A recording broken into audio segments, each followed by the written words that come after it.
May naghihintay raw na trabaho para sa mga Pilipinong empleyado ng Hanjin Industries and Construction Philippines na nanganganib ng magsara ayon sa DOLE o sa Department of Labor and Employment. Yun nga lang, napurnadang pagde-deploy sana sa kanila sa Amerika dahil sa mga bagong restriction sa visa.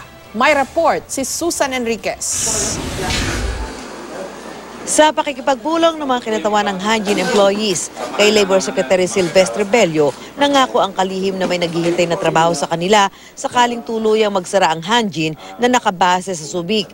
Mula sa dating mahigit 30,000 kawani ng Hanjin, nasa mahigit 3,000 na lang ang natitirang manggagawa. Kinukuha ng aming regional director ngayon yung inyong profile para tingnan nila kung saan kayo pwede.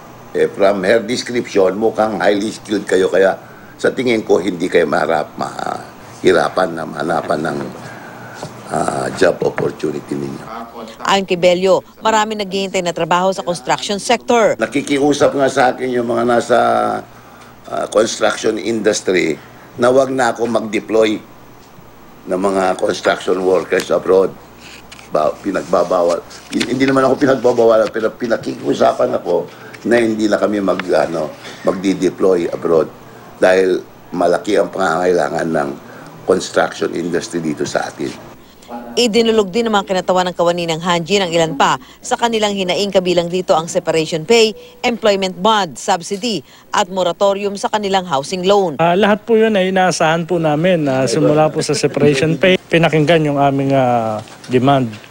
At sana po ito'y may patupad at makamit po namin yung aming hinihiling. Tugon naman sa kanila ng kalihim. Pwede tayong makatulong din yun. Sa pag-ibig ninyo na magkaroon ng moratorium. Pero baka naman hindi natatagal yung moratorium dahil baka makakuha na kayo ng panibagong employment. Susan Enriquez, GMA News.